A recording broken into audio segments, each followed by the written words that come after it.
قرآن کا مہینہ ہے، قرآن پر وقت لگائیں، قرآن کی عربی پڑھیں، میکسیمم کوشش کریں کہ آپ ایک قرآن مکمل کر لیں. اگر ابھی آپ پیچھے رہ گئے ہیں تو طاق راتوں میں میکسیمم قرآن پڑھنے کی کوشش کریں.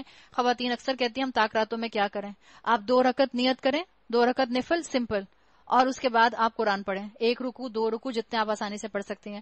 پھر 2 رکعت پڑھیے، پھر قرآن کی تلاوت کیجیے، پھر 2 رکعت پڑھیے، پھر قرآن کی تلاوت کیجیے. تو آپ کی عبادت اور تلاوت ساتھ ساتھ چلتی رہے گی. ہمیں قرآن اتنا حفظ نہیں ہوتا، ہم لمبا لمبا قیام نہیں کر سکتے.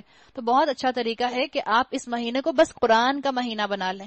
اللہ نے رمضان کے مہینے کے لیے کہا ہے شہر رمضان الذی انزل فیہ القرآن، یہ وہ مہینہ جس میں قرآن نازل کیا گیا.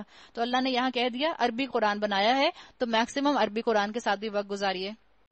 اللہ کے رسول صلی اللہ علیہ وسلم نے جس طرح مجھے اور آپ کو مثال کے طور پر عبادات کے طریقے بتا دیے، اگر اس سے آگے آپ اور میں نکلیں گے تو اس کا مطلب ہے ہم پیش قدمی کر رہے ہیں.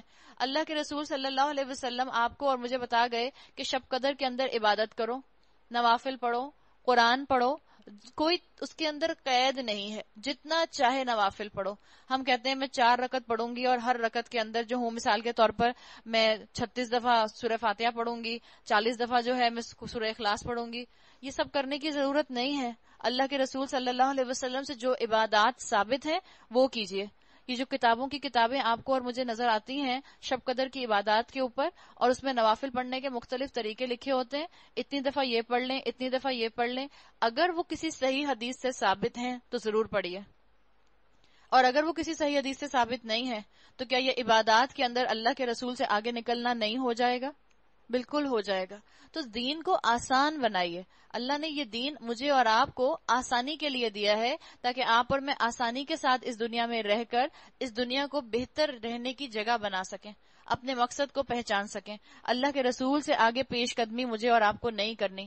لیلۃ القدر خیر من الف شہر. ہم نے اس قرآن کو شب قدر میں نازل کیا ہے.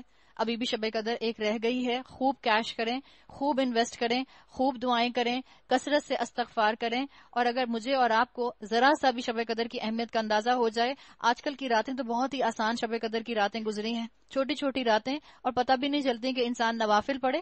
شب قدر کی عبادتوں میں کوئی اسپیسیفک عبادت نہیں ہے. آپ نوافل پڑھیے، آپ قرآن پڑھیے، آپ جو ہے دعائیں کیجئے، آپ کثرت سے استغفار کیجئے. اگر آپ جو ہے مثال کے طور پر آپ کو نماز نہیں پڑھنی، آپ تسبیحات کر سکتی ہیں. جو قرآن آپ کے سینے میں محفوظ ہے آپ اس کو خوب دہرائیے.